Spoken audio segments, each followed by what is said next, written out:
আসসালামু আলাইকুম প্রিয় শিক্ষার্থীবৃন্দ, কেমন আছো? আশা করি তোমরা সবাই খুব ভালো আছো। তোমাদের সবাইকে লার্ন উইথ রাকচাত্তা লোপা ইউটিউব চ্যানেলে স্বাগতম। আমি রাত্রি।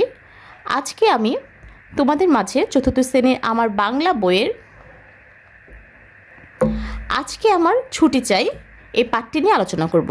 এই পাঠটি পড়লে তোমরা চিঠি লেখার বিভিন্ন নিয়ম জানতে পারবে, আর চিঠি কীভাবে লিখতে হয় আর চিঠি যে কত রকমের হতে পারে সে সম্পর্কে তোমরা একটি ধারণা পাবে। আসো আমরা কথা না বাড়িয়ে আমাদের পাঠটি শুরু করি। আজকে আমার ছুটি চাই। শাহিন লেখাপড়ার ফাঁকে ফাঁকে বাবা মার কাজে সাহায্য করে। ওর বোনটা অনেক ছোট, সে ছোট বোনের দেখাশোনাও করে, নিয়মিত স্কুলে যায়। কিন্তু একদিন শাহিন স্কুলে যেতে পারল না, কারণ ছোট বোনটার অসুখ করেছে। বাবাও বাড়িতে নেই। এমন অবস্থায় সে স্কুলে যায় কী করে? শাহিন দুটি চিঠি লিখল। একটি চিঠি তার ক্লাসের বন্ধু শেখরকে, অন্যটা তার স্কুলের প্রধান শিক্ষককে। শাহিন চিঠিটা প্রধান শিক্ষককে পৌঁছে দেবে শেখর। তার প্রথম চিঠিটা এরকম, দেখো প্রথম চিঠিটার ডান পাশে দেখো এখানে একটি জায়গার নাম লেখা আছে সফেদপুর আর তারিখ দেওয়া আছে, আর বাম পাশে লেখা প্রিয় শেখর, আমি আজ স্কুলে যেতে পারবো না, আমার ছোটো বোনটার খুব অসুখ আর বাবাও বাড়ি নেই, তিনি সন্ধ্যায় আসবেন। প্রধান শিক্ষক বরাবর আমার লেখা চিঠিটা অবশ্যই পৌঁছে দেবে। দিনের সব পড়া ভালো করে দেখবে ও লিখে নেবে। বাবা বাড়ি এলে তোমার কাছ থেকে আমি সব পড়া দেখে নেব। তোমার গল্পের বইটাও নিয়ে আসব। আজকে স্কুলের লাইব্রেরি থেকে খেলার বইটা নিতে ভুলবে না যেন। এর পরের পৃষ্ঠায় আছে, বন্ধু শেখরকে লেখা চিঠিটা ভাঁজ করে অপর পৃষ্ঠায় লিখল, শেখর চন্দ্র সরকার, গ্রাম আড়াইপাড়, উত্তরপাড়া। তার দ্বিতীয় চিঠিটা এরকম, প্রথমে তারিখ দেওয়া, তারপর বরাবর প্রধান শিক্ষক, ইছাপুর সরকারি প্রাথমিক বিদ্যালয়, সফেদপুর, ঢাকা। বিষয় ছুটির আবেদন। মহোদয়, সবিনয় নিবেদন এই যে আমার ছোট বোন খুব অসুস্থ, বাবা বাড়ি নেই, তিনি সন্ধ্যায় আসবেন। ছোট বোনকে দেখাশোনা করতে হবে বলে আমার পক্ষে আজ বিদ্যালয়ে আসা সম্ভব নয়। অতএব মহোদয়ের নিকট আবেদন, আমাকে আজ ছুটি প্রদান করলে আমি বাধিত হব। নিবেদক আপনার অনুগত ছাত্র শাহিন রহমান, চতুর্থ শ্রেণী, ক্রমিক নম্বর 2। আমরা এখানে দুটি চিঠি পড়লাম, দেখি পরে কি আছে। দেখো প্রধান শিক্ষককে লেখা চিঠিটা ভাঁজ করে একটা খামে পড়ল শাহিন। সে খামের বাম পাশে লিখল, প্রেরক শাহিন রহমান, চতুর্থ শ্রেণী, পিতা বদিউর রহমান, গ্রাম সফেদপুর, জেলা ঢাকা, পোস্ট কোড 1345। সে খামের ডান পাশে লিখল, প্রাপক প্রধান শিক্ষক, ইছাপুর সরকারি প্রাথমিক বিদ্যালয়, ডাকঘর ইছাপুর, জেলা ঢাকা, পোস্ট কোড 1344। শাহিনের লেখা চিঠিটা পেয়ে শেখর সব কিছু ঠিক মতোই করেছিল। প্রধান শিক্ষকেও ঠিকই জেনে গিয়েছিলেন ব্যাপারটা। তিনি চিঠিটার গায়ে ছুটি মঞ্জুরের কথা লিখে দিয়ে সই করে দিলেন। শেখরকেও স্যার জানিয়ে দিলেন যে শাহিনকে একদিনের ছুটি দেওয়া হয়েছে। আমরা প্রয়োজনে এই রকম চিঠি লিখে জরুরি কাজ ও সমস্যা মোকাবেলা করতে পারি। চিঠি লেখার অভ্যাস করতে হয়, জানতে হয় কোন চিঠি কখন কাকে এবং কিভাবে লিখতে হবে। এখানে দু ধরনের চিঠি বা পত্রের কথা বলা হয়েছে। শাহিন বন্ধু শেখরকে যে চিঠিটি লিখেছে সেটি হলো ব্যক্তিগত পত্র। প্রধান শিক্ষককে যে চিঠিটা লিখেছে তাকে বলে আবেদনপত্র।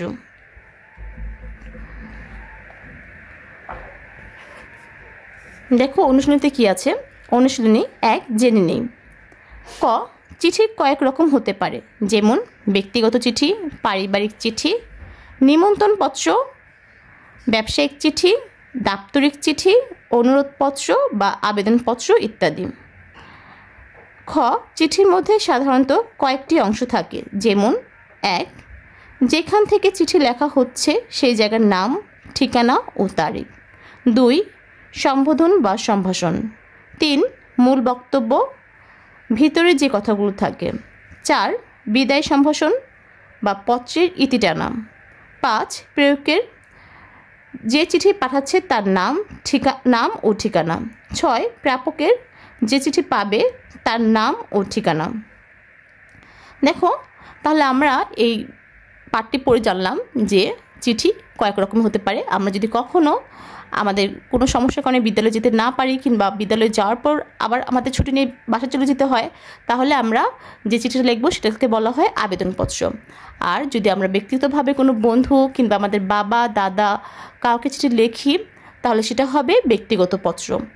এছাড়া আরও পত্র রয়েছে, যেগুলো হচ্ছে নিমন্ত্রণপত্র, ব্যবসায়িক চিঠি, দাপ্তরিক চিঠি বা অনুরোধপত্র। তো আমরা তাহলে জানলাম চিঠি কয়েক রকমের হতে পারে।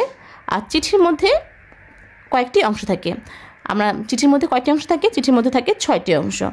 আচ্ছা, এখন আমরা 2 নম্বর অনুশীলনী আছে, নিচে প্রশ্নগুলোর উত্তর বলি ও লেখি। নিচে প্রশ্নগুলোর মধ্যে ক নাম্বার আছে, শাহিন কেন চিঠি লিখেছিল? খ, শাহিন কাকে চিঠি লিখেছিল? গ, বন্ধু শেখরকে কেন শাহিন চিঠি লিখেছিল? ঘ, চিঠি লেখার ফলে শাহিনের কী লাভ হয়েছিল? ও, চিঠিতে সাধারণত কয়টি অংশ থাকে? এখন আমরা এই প্রশ্নের উত্তরগুলো একটু জানার চেষ্টা করব। আমি তোমাদের জন্য এই প্রশ্নের উত্তরগুলো খাতায় লিখে রেখেছি।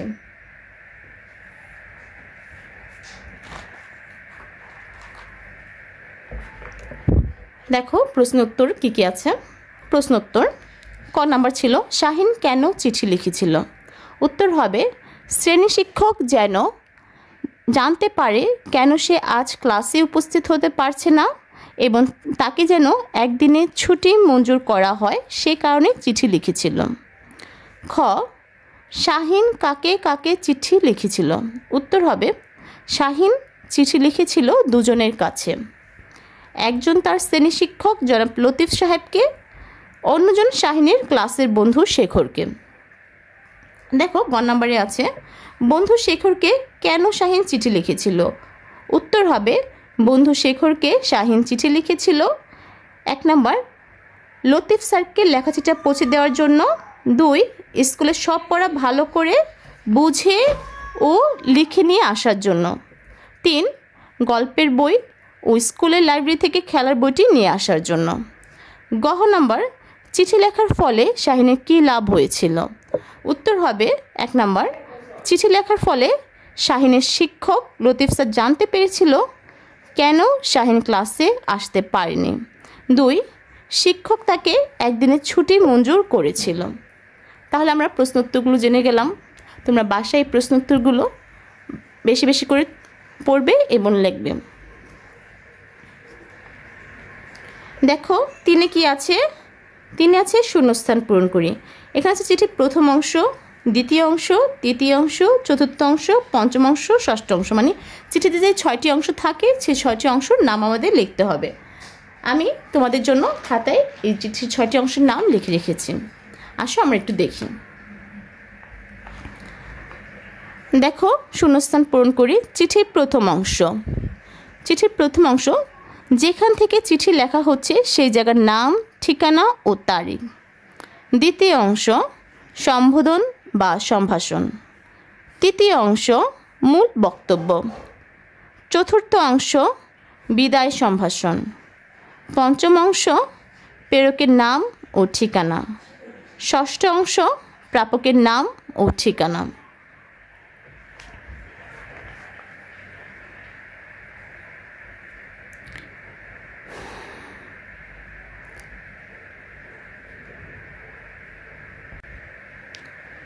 দেখো 4 নাম্বার আছে পত্র লিখি। ক নাম্বার লিখতে বলেছে দাদুর কাছে একটি ব্যক্তিগত চিঠি লিখি।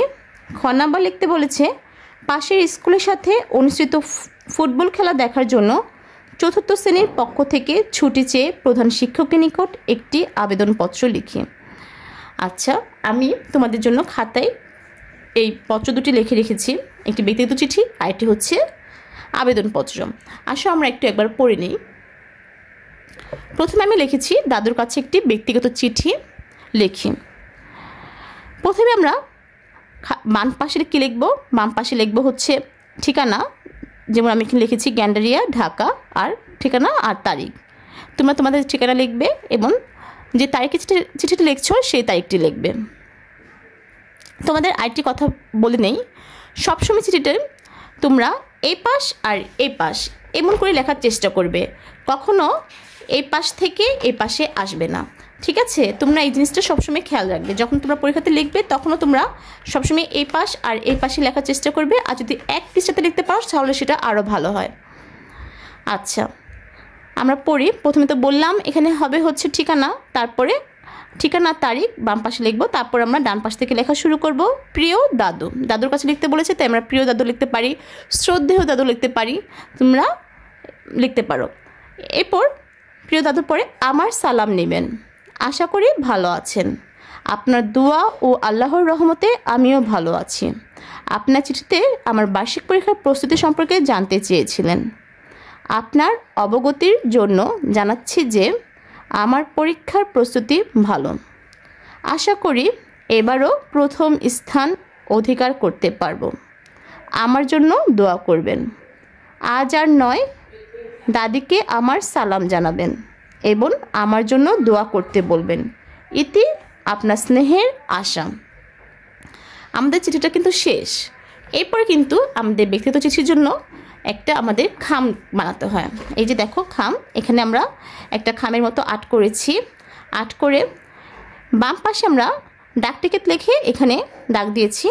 আর আমাদের ডান পাশে বাম পাশে থাকবে হচ্ছে প্রেরক এবং ডান পাশে থাকবে হচ্ছে প্রাপক। আমরা বাম পাশে প্রেরক লিখব। প্রেরক মানে হচ্ছে যে চিঠি পাঠাচ্ছে, আর প্রাপক মানে হচ্ছে যাকে আমি চিঠি পাঠাচ্ছি। যেহেতু প্রেরক যে চিঠি পাঠাচ্ছে মানে আমি নিজেই, তাহলে যে চিঠিটি লিখবে তার নাম হবে, ঠিকানা হবে আর জেলা হবে। তাহলে প্রেরক হবে নাম আশা, গ্রাম 31/2 গ্যান্ডারিয়া, ডাকঘর গ্যান্ডারিয়া 1204, জেলা ঢাকা। আর এখানে প্রাপক, প্রাপক তো হচ্ছে আমার দাদু, তাহলে দাদুর নাম মোহাম্মদ হাফিজ, গ্রাম সিরাজদি খান, ডাকঘর সিরাজদি খান, জেলা মুন্সিগঞ্জ। তোমরা এভাবে সুন্দর করে একটা খাম আর্ট করে দিতে হবে। এই চিঠির সবকটি অংশ পুরোপূর্ণভাবে যদি তোমরা সম্পূর্ণ করতে পারো, লিখে আসতে পারো, তোমরা তাহলে চিঠিতে ফুল মার্কস পাবে।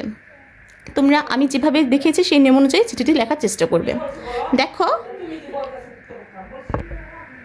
দেখো খ নম্বরে ছিল পাশের স্কুলের সাথে অনুষ্ঠিত ফুটবল খেলা দেখার জন্য চতুর্থ শ্রেণীর পক্ষ থেকে ছুটি চেয়ে প্রধান শিক্ষকের নিকট একটি আবেদনপত্র লিখি। আমরা এখন এটি কিভাবে লিখেছি তা দেখাচ্ছি। প্রথমে লিখতে হবে তারিখ, তো আজকে তারিখটা লিখবে। তারপর হচ্ছে বরাবর প্রধান শিক্ষক, বাসাইল সরকারি প্রাথমিক বিদ্যালয়, তোমরা তোমাদের স্কুলের নাম লিখবে, সিরাজদি খান, মুন্সিগঞ্জ। বিষয় ফুটবল খেলা উপলক্ষে ছুটির জন্য আবেদন। জনাব, বিনীত নিবেদন এই যে আজ বিকাল 4টায় আমাদের স্কুল মাঠে আমাদের স্কুল টিমের সঙ্গে জ্ঞানপ্রদীপ স্কুল টিমের প্রীতি ফুটবল খেলা অনুষ্ঠিত হবে। স্বভাবতই আমরা চতুর্থ শ্রেণীর শিক্ষার্থী খেলার মাঠে উপস্থিত থেকে খেলা উপভোগ করতে ইচ্ছা করি এবং আমাদের স্কুলের খেলোয়াড়দের উৎসাহিত করতে চাই।